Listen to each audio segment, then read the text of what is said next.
नमस्कार, जय हिंद, वंदे मातरम दोस्तों। मैं हूं अज़रा खान और आपका स्वागत करती हूं एक बार फिर से अपने YouTube channel Khan learning class पर। आज हम आपके लिए लेकर आए हैं पर्यावरण अध्ययन से रिलेटेड 30 क्वेश्चंस जो आने वाले आपके 10 नवंबर के एग्ज़ाम में बहुत ज़्यादा आपकी हेल्प करने वाले हैं। तो अगर आप इस चैनल को पहली बार देख रहे हैं तो चैनल को सब्सक्राइब कर लीजिए। सब्सक्राइब करते वक्त बेल आइकन प्रेस करना बिल्कुल ना भूलें, जिससे कि आप हमारी कोई भी लेटेस्ट अपलोड को मिस ना करें। तो चलिए स्टार्ट करते हैं आज की वीडियो। आज के वीडियो का हमारा पहला प्रश्न है, पर्यावरण अध्ययन की पाठ्य पुस्तक में रेलवे टिकट का एक नमूना दिखाना। पर्यावरण की अध्ययन की पाठ्य पुस्तक में रेलवे टिकट का एक नमूना दिखाना। ऑप्शन ए है 1 है ऑप्शन। निष्कर्ष पर पहुंचने की बच्चों की कुशलता का विकास करना है या उसका कुशलता का विकास करता है। बच्चों को वास्तविक जानकारी से अंत्यक्रिया करने का अवसर देता है, साथ ही अवलोकन की कुशलता का विकास भी करता है। बच्चों को रेल के किराए के बारे में बताता है या फिर टिकट में प्रयुक्त विभिन्न संक्षिप्ताक्षरों का मतलब संक्षिप्त में जो अक्षर लिखे गए उनका ज्ञान उपलब्ध कराता है।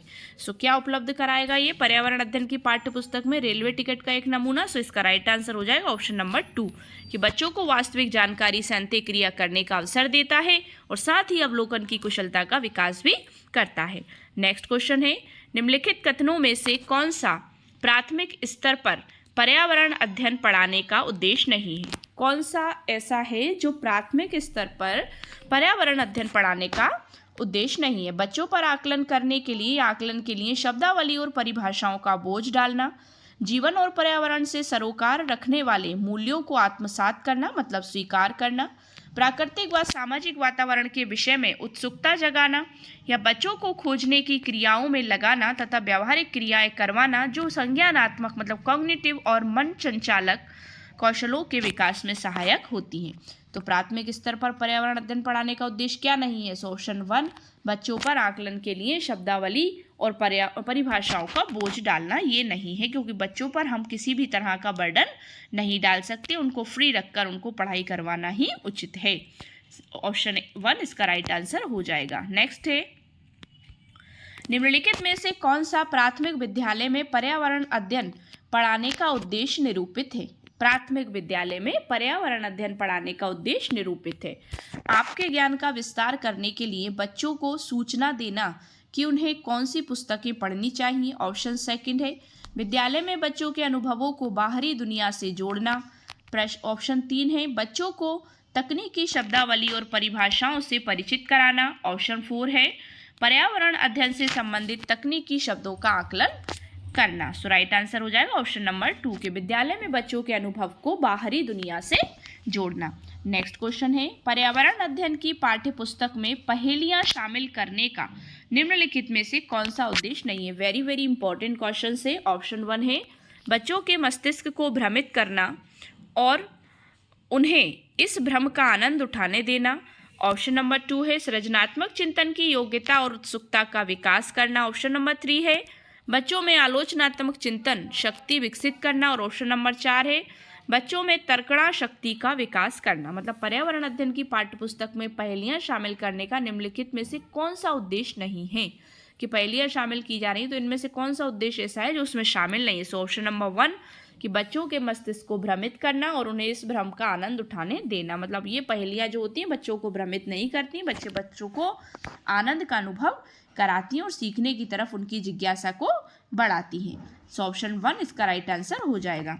नेक्स्ट क्वेश्चन है, पर्यावरण अध्ययन की कक्षाओं में या कक्षा में संकल्पनाओं को स्पष्ट करने के लिए कविताओं और कहानियों के कथन का प्रयोग करना सहायता करता है। ऑप्शन नंबर 1 पाठ को आनंददायी और रोचक बनाने में। ऑप्शन नंबर 2 स्थानीय एवं वैश्विक स्तर पर संसार की प्रकृति को खोजने और कल्पना करने की योग्यता को बढ़ावा देने में। शिक्षार्थियों में निहित भाषा एवं सांस्कृतिक विविधताओं को ध्यान रखने में। सही दिशा में विद्यार्थियों की ऊर्जा का सारणीकरण करने में। सो राइट आंसर हो जाएगा इसका ऑप्शन नंबर 2 के स्थानीय एवं वैश्विक स्तर पर संसार की प्रकृति को खोजने और कल्पना करने की योग्यता को बढ़ावा देने में है। नेक्स्ट क्वेश्चन है, पर्यावरण अध्ययन की एक अच्छी पाठ्यचर्या को बच्चे के प्रति सही, जीवन के प्रति सही और विषय के प्रति सही होना चाहिए। ये ज़रूरी है कि पर्यावरण एक अध्ययन अच्छी पाठ्यचर्या को बच्चे के प्रति भी सही होना है, पर्यावरण के प्रति भी जीवन के प्रति भी होना है और विषय के प्रति भी सही होना है। तो पाठ्यचर्या की निम्नलिखित विशेषताओं में से कौन सी उपरोक्त आवश्यकता को पूरा नहीं करती? ऑप्शन 1 है यह शब्दावली और परिभाषाओं पर अधिक बल देती है। ऑप्शन 2 है ये भय एवं पूर्वाग्रहों से मुक्त होने के मूल्य को बढ़ावा देती है। ये विषय को एक सामाजिक प्रक्रम के रूप में देखने के लिए शिक्षार्थियों हेतु आवश्यक है। ये शिक्षण अधिगम प्रक्रिया पर अधिक बल देती है। सो राइट आंसर हो जाएगा ऑप्शन नंबर 2, ये भय एवं पूर्वाग्रहों से मुक्त होने के मूल्य को बढ़ावा देती है। नेक्स्ट क्वेश्चन है राष्ट्रीय पाठ्यचर्या की रूपरेखा 2005 प्राथमिक स्तर पर पर्यावरण अध्ययन शिक्षण का प्रमुख उद्देश्य होना चाहिए। स्वतंत्र रूप से प्रयोग करने की कुशलता अर्जित करना, विषय की आधारभूत संकल्पनाओं की आधारभूत समझ का विकास करना, विषय के आधारभूत सिद्धांतों को स्मरण करना या कक्षा कक्षीय अधिगम को विद्यालय के बाहर के जीवन से जोड़ना। सो राइट आंसर हो जाएगा इसका ऑप्शन नंबर 4 के कक्षा कक्षीय अधिगम को विद्यालय के बाहर के जीवन से जोड़ देना। नेक्स्ट क्वेश्चन है पर्यावरण अध्ययन की पुस्तकों में कविताओं को कहानियों को शामिल करने का निम्नलिखित में से कौन सा उद्देश्य नहीं है? शिक्षार्थियों में कल्पनाशीलता और सृजनात्मकता योग्यता को बढ़ावा देना, विषय में रुचि का विकास करना, नित्य और एकरस विषय वस्तु में बदलाव करना, मतलब एकरस मतलब जिसमें कोई ज़्यादा रस ना आए पढ़ने में, एकरस विषय मतलब थोड़ा ही आनंद आए, शिक्षार्थियों को आनंद और मजा उपलब्ध कराना। सो राइट आंसर होगा ऑप्शन नंबर 3 के नित्य और एकरस विषय वस्तु में बदलाव करना। नेक्स्ट क्वेश्चन है निम्नलिखित में से कौन सा प्राथमिक स्तर पर पर्यावरण अध्ययन की पाठ्यचर्या की आवश्यकता के अनुरूप नहीं है? मतलब कौन सा ऐसा है जो प्राथमिक स्तर पर पर्यावरण की अध्ययन की पाठ्यचर्या की आवश्यकता के अनुरूप नहीं है, जिसकी आवश्यकता पर्यावरण अध्ययन के अंतर्गत होनी चाहिए? तो उसे शिक्षार्थियों के मानसिक स्तर के अनुकूल होना चाहिए, उसे काम की दुनिया में प्रवेश के लिए शिक्षार्थियों को ज्ञान एवं कौशल से लैस करना चाहिए, उसे शिक्षार्थियों में पर्यावरण के सरोकार को उत्पन्न करना चाहिए, उसे शिक्षार्थियों को उन पद्धतियों को और प्रक्रियाओं को अर्जित करने में शामिल रखना चाहिए जो नए ज्ञान को उत्पन्न करने में आगे ले जाएंगे। तो राइट आंसर हो जाएगा ऑप्शन नंबर 2, उसे काम की दुनिया में प्रवेश के लिए शिक्षार्थियों को ज्ञान एवं कौशल से लैस रखना चाहिए, मतलब अलग रखना चाहिए। नेक्स्ट क्वेश्चन है एनसीईआरटी की पाठ्यपुस्तकों में पर्यावरण अध्ययन को उच्च प्राथमिकता और स्थान दिया गया है। ऑप्शन नंबर 1 है अधिक संख्या में अभ्यास प्रश्नों को शामिल करने के लिए, विषय की आधारभूत संकल्पनाओं की व्याख्या करने के लिए, चिंतन और विस्मय के लिए शिक्षार्थियों को अवसर उपलब्ध कराने के लिए, तकनीकी शब्दावली की सटीक परिभाषाएं उपलब्ध कराने के लिए। सो राइट आंसर क्या हो जाएगा इसका ऑप्शन नंबर 3, चिंतन और विस्मय के लिए शिक्षार्थियों को अवसर उपलब्ध कराने के लिए एनसीईआरटी की पाठ्यपुस्तकों में पर्यावरण अध्ययन को उच्च प्राथमिक और स्थान दिया जाना चाहिए। नेक्स्ट क्वेश्चन है पर्यावरण अध्ययन की पाठ्यपुस्तक में विभिन्न प्रकरणों में एक खंड करके देखो को शामिल किया गया है, जिसका उद्देश्य है क्या है? घर में शिक्षार्थियों को व्यस्त रखना, प्रत्यक्ष हस्तपरक अनुभव उपलब्ध कराना, परीक्षा में निष्पादन को सुधारना या वैज्ञानिक शब्दावली की परिभाषाएं सीखना। सो राइट आंसर क्या हो जाएगा ऑप्शन नंबर 2 कि प्रत्यक्ष हस्तपरक अनुभव उपलब्ध कराना, मतलब करके देखो को शामिल किया गया है। नेक्स्ट क्वेश्चन है कक्षा 5 की एनसीईआरटी की पर्यावरण अध्ययन की पाठ्यपुस्तक में पर्यावरण अध्ययन की पाठ्यपुस्तक में प्रत्येक पाठ के अंत में एक खंड को शामिल किया गया है। हम क्या समझें? ये खंड शामिल किया गया है, ये सुझाव दिया गया है कि इस खंड में शामिल प्रश्नों के उत्तर का सही या गलत के रूप में आकलन नहीं किया जाएगा। यह परिवर्तन इसलिए किया गया क्योंकि ये आकलन में विषय निष्ठता को कम करता है। इस स्तर पर बच्चे सही उत्तर नहीं लिख सकते। ये आकलन में शिक्षकों की सुविधा बढ़ाता है या फिर ये जानने में शिक्षक की सहायता करता है कि बच्चे कैसे सीख रहे हैं, हम क्या समझें, ये सुझाव दिया गया है। तो इसका राइट आंसर क्या हो जाएगा ऑप्शन नंबर 4 कि ये जानने में शिक्षक की सहायता करता है कि बच्चे कैसे सीख रहे हैं। नेक्स्ट क्वेश्चन है प्राथमिक स्तर की अच्छी ईवीएस पाठ्यचर्या में, ईवीएस मतलब एनवायरमेंटल स्टडी, पाठ्यचर्या में होना चाहिए। पाठ्य के अंत में अधिक अभ्यास प्रश्न सम्मिलित करना, अपने आसपास को खोजने के अवसर प्रदान करना, संकल्पनाओं की विस्तृत व्याख्या पर अधिक एकाग्रता, या पाठों की यथार्थ की परिभाषा पर अधिक बल देना। सो राइट आंसर होगा ऑप्शन नंबर 2, अपने आसपास को खोजने के अवसर प्रदान करना। यही ईवीएस पाठ्यचर्या में होना चाहिए। कौन से स्तर पर? प्राइमरी स्टेटस पर, मतलब प्राथमिक स्तर पर। नेक्स्ट क्वेश्चन है, प्राथमिक स्तर पर ईवीएस की पढ़ाई का एक मुख्य उद्देश्य है, प्रमुख उद्देश्य है, क्या है? विषय की मूल संकल्पनाओं की गहन समझ विकसित करना, अगले स्तर पर अध्ययन के लिए विद्यार्थियों को तैयार करना, कक्षा की पढ़ाई को शिक्षार्थी के विद्यालय से बाहर के जीवन से संबंधित करने में सहायता करना, या स्वतंत्र रूप से हस्तसिद्ध क्रियाकलापों को करने का कौशल अर्जित करना। सो प्राथमिक स्तर पर ईवीएस की पढ़ाई का एक प्रमुख उद्देश्य क्या होगा? सो ऑप्शन नंबर 3 हो जाएगा कि कक्षा की पढ़ाई को शिक्षार्थी के विद्यालय से बाहर के जीवन से संबंधित करने में सहायता करना। नेक्स्ट क्वेश्चन है, प्राथमिक स्तर की ईवीएस पाठ्य पुस्तकों में कविताएं और कहानियां सम्मिलित करने का कारण है विद्यार्थियों में साहित्यिक रुचि विकसित करना, विषय के अधिगम में आमोद प्रमोद करना, मूल संकल्पनाओं के अधिगम में वृद्धि करना, या विषय वस्तु को प्रस्तुत करने की नित्यचर्या और एक रसता में परिवर्तन करना। सो राइट आंसर क्या हो जाएगा? क्यों शामिल की जाती है ईवीएस पाठ्य पुस्तकों में कविताएं और कहानियां? तो हो जाएगा ऑप्शन नंबर 2 के विषय के अधिगम में आमोद प्रमोद करना, बच्चों को खुशी का एहसास कराना। नेक्स्ट है, ईवीएस संक्षेपण या ईवीएस संक्षेपण अर्थ में प्रयुक्त होता है, क्या होता है? Environmental skills, environmental science, environmental sources, environmental studies. तो क्या अर्थ में प्रयुक्त होता है? एनवायरमेंटल, ईवीएस जो होता है एनवायरमेंटल, स्टडीज होता है ईवीएस, मतलब एनवायरमेंटल स्टडीज, पर्यावरणीय अध्ययन।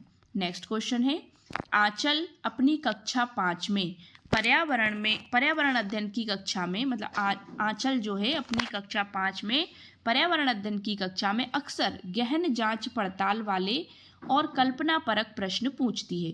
उसके द्वारा इस प्रकार करने का उद्देश्य सुधार करना है अवलोकन कौशलों में, संवेगात्मक कौशलों को चिंतन कौशलों में, या फिर बोलने संबंधी कौशलों में। सो राइट आंसर क्या हो जाएगा? ऑप्शन नंबर 3, चिंतन कौशलों में। नेक्स्ट क्वेश्चन है, हरप्रीत अपने शिक्षार्थियों को यह सुझाव देना चाहती है कि पर्यावरण संरक्षण के लिए किस प्रकार एक व्यक्ति सबसे अच्छे संभावित तरीके से अपना योगदान दे सकता है। तो उनका सबसे बेहतर सुझाव हो सकता है, मतलब हरप्रीत क्या चाहती है कि अपने शिक्षार्थियों को ये सुझाव देना चाहती है, बच्चों को ये सुझाव देना चाहती है कि पर्यावरण संरक्षण के लिए किस प्रकार एक व्यक्ति सबसे अच्छे संभावित तरीके से अपना योगदान दे सकता है। उनका सबसे बेहतर सुझाव हो सकता है क्या? ऑप्शन 1 है, आने जाने के लिए सार्वजनिक साधनों का प्रयोग करना, कार, स्कूटर आदि जैसे व्यक्तिगत वाहन ना रखें, घर से बाहर अक्सर आने जाने से बचें, या अपने व्यक्तिगत वाहन के इंजन की नियमित जांच करवाएं। सो राइट आंसर हो जाएगा ऑप्शन नंबर 1 के आने जाने के लिए सार्वजनिक साधनों का प्रयोग करें। सो ऑप्शन 1 राइट आंसर हो जाएगा। नेक्स्ट है, प्राथमिक स्तर पर पर्यावरण अध्ययन के शिक्षण में कहानियों और कविताओं का प्रभावी ढंग से उपयोग किया जा सकता है। पर्यावरण अध्ययन में इनके उपयोग का मुख्य उद्देश्य है, मतलब प्राथमिक स्तर पर पर्यावरण अध्ययन के शिक्षण में कहानियों और कविताओं का प्रभावी ढंग से उपयोग किया जा सकता है। तो पर्यावरण अध्ययन में इनके उपयोग का मुख्य उद्देश्य क्या है?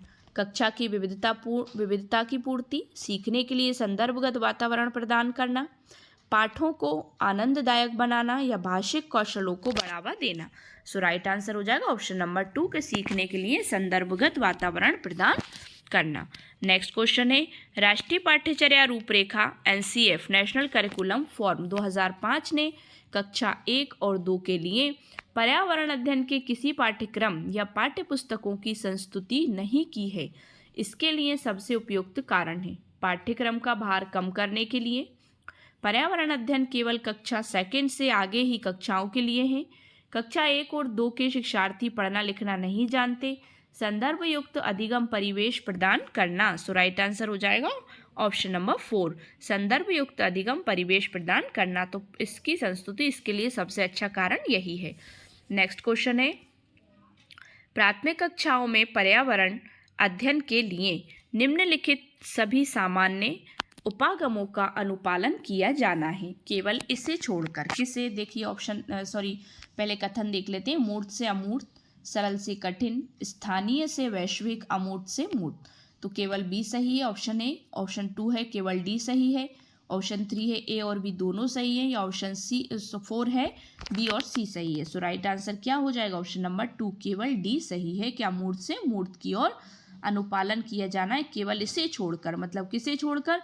अमूर्त से मूर्त की ओर को छोड़कर। सो ऑप्शन 2 इसका राइट आंसर हो जाएगा। नेक्स्ट है पर्यावरण अध्ययन की पाठ्यपुस्तक में प्रयुक्त भाषाएं।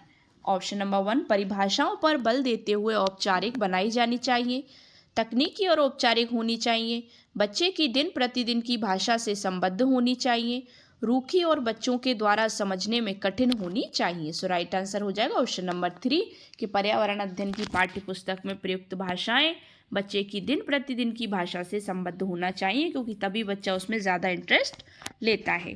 नेक्स्ट क्वेश्चन है पर्यावरण अध्ययन की कक्षा में बच्चों के व्यक्तिगत अनुभवों को महत्व देना शिक्षक को लाभ पहुंचाता है। विषय में बच्चों के अनुभव संसार से जोड़ने और विमर्श व सीखने को बढ़ावा देने में, उसकी ऊर्जा बचाने में, क्योंकि बच्चे बातचीत करना पसंद करते हैं, बच्चों के विशिष्ट अनुभवों को जानने में, या फिर बच्चों की भाषा और संप्रेषण कुशलताओं को सुधारने और परिमार्जित करने में। सो राइट आंसर क्या हो जाएगा इसका? ऑप्शन नंबर 1 विषय में बच्चों के अनुभव संसार को जोड़ने से और विमर्श व सीखने को बढ़ावा देने में। राइट आंसर ऑप्शन नंबर 1 हो जाएगा।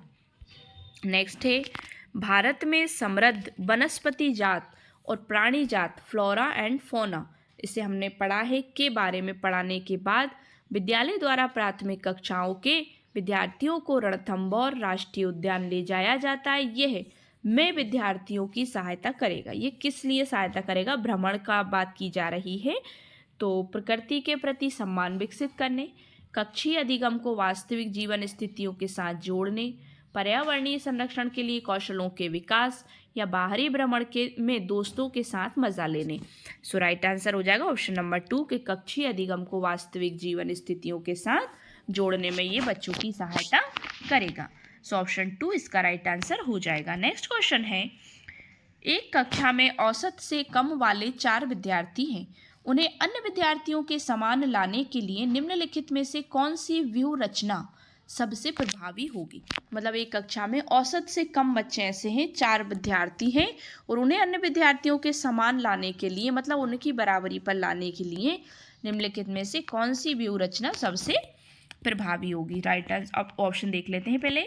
उन्हें अगली पंक्ति में बैठाना और उनके काम का लगातार पर्यवेक्षण करना, मतलब बच्चों को अपने डायरेक्शन में रखना, उन पर नज़र रखना, निगरानी में रखना, उनके अधिगम के कमज़ोर क्षेत्रों की पहचान करना और उसके अनुसार सुधारात्मक उपाय उपलब्ध कराना, यह सुनिश्चित करना कि वे नियमित रूप से विद्यालय आएँ, उन्हें घर पर करने के लिए अतिरिक्त दत्त कार्य देना, मतलब प्रोजेक्ट वर्क देना। सो राइट आंसर ऑप्शन नंबर 2 हो जाएगा कि उनके अधिगम के कमज़ोर क्षेत्रों की पहचान करना कि उन्हें सीखने में कहाँ पर कमज़ोरी है और उसके अनुसार सुधारात्मक उपाय उपलब्ध कराना है। तो कि जब तक हमें बच्चों के वीक पॉइंट पता नहीं चलेंगे तब तक हम उसमें कोई सुधार नहीं कर पाएंगे। सो ऑप्शन 2 इसका राइट आंसर हो जाएगा। नेक्स्ट है dyslexia, very very important question से। डिसलेक्सिया मुख्यतः की समस्या के साथ संबंधित होता है, बोलने और सुनने, पढ़ने, सुनने या बोलने। सो राइट आंसर होगा इसका ऑप्शन नंबर 2। डिसलेक्सिया जो है वो पढ़ने संबंधी समस्या से संबंधित होता है। नेक्स्ट है सीमा प्रत्येक पाठ को रटकर तुरंत सीख लेती है, जबकि लीना चर्चा एवं ब्रेनस्टॉर्मिंग मस्तिष्क आलोडन के बाद प्रत्येक पाठ को समझती है। यह विकासात्मक सिद्धांत की ओर संकेत करता है। तो किसकी ओर संकेत करता है ये?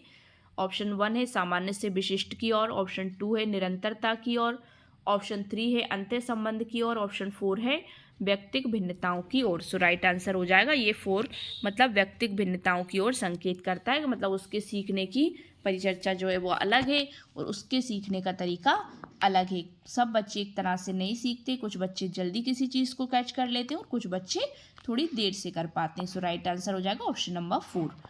नेक्स्ट क्वेश्चन है कक्षा में एक प्रभावी शिक्षण अधिगम प्रक्रिया होती है जब शिक्षक बच्चों के ज्ञान को पढ़ाई जाने वाली नई संकल्पना के साथ जोड़ने में सहायता करता है। मतलब कक्षा में एक प्रभावी शिक्षण अधिगम प्रक्रिया होती है जब शिक्षक जो है बच्चों के ज्ञान को पढ़ाई जाने वाली नई संकल्पना के साथ जोड़ने में सहायता करता है, मतलब उसके ज्ञान को नई चीज़ों से जोड़ता है।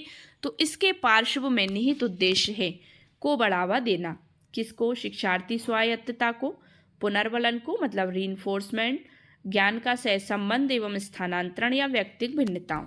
सो राइट आंसर होगा इसका ऑप्शन नंबर 3, ज्ञान का सहसंबंध एवं स्थानांतरण को बढ़ावा देना है। नेक्स्ट क्वेश्चन है, पर्यावरण अध्ययन में एक अच्छे दत्त कार्य मतलब प्रोजेक्ट वर्क का मुख्य लक्ष्य होना चाहिए अधिगम विस्तार के अवसर उपलब्ध कराना, प्रभावी अधिगम के लिए पाठ को दोहराना, समय का बेहतर उपयोग सुनिश्चित करना या शिक्षार्थियों को अनुशासन में बनाए रखना। राइट आंसर हो जाएगा इसका ऑप्शन नंबर 1 कि अधिगम विस्तार के अवसर उपलब्ध कराना, क्योंकि बच्चा ज़्यादा से ज़्यादा सीख सके इसलिए हम बच्चों को दत्त कार्य यानी प्रोजेक्ट वर्क देते हैं। आज की वीडियो का लास्ट क्वेश्चन है हमारा, कक्षा 5 की NCERT की पर्यावरण अध्ययन की पाठ्य पुस्तक में प्रत्येक पाठ के अंत में एक खंड को शामिल किया गया। हम क्या समझें? यह सुझाव दिया गया है कि इस खंड में शामिल प्रश्नों के उत्तर का सही या गलत के रूप में आकलन नहीं किया जाएगा। यह परिवर्तन इसलिए किया गया है क्योंकि यह आकलन में विषय निष्ठता को कम करता है। इस स्तर पर बच्चे सही उत्तर नहीं लिख सकते, मतलब वो हाना में ही रह जाते हैं। यह आकलन में शिक्षकों की सुविधा बढ़ाता है। ये जानने में शिक्षक की सहायता करता है कि बच्चे कैसे सीखते हैं। सो राइट आंसर होगा ऑप्शन नंबर 4 कि ये जानने में शिक्षक की सहायता करता है कि बच्चे किस तरह से सीखते हैं। तो ये थी हमारी 30 क्वेश्चंस की वेरी इंपॉर्टेंट क्वेश्चंस की क्लास। आई होप सो आपको वीडियो पसंद आया होगा। अगर वीडियो पसंद आया तो वीडियो को लाइक शेयर करिए, चैनल को सब्सक्राइब कर लीजिए और सब्सक्राइब करते वक्त बेल आइकन प्रेस करना बिल्कुल ना भूलें, जिससे कि आप हमारी कोई भी लेटेस्ट अपलोड को मिस ना करें। Thanks for watching my video and see you again with the next video. Thank you so much once again.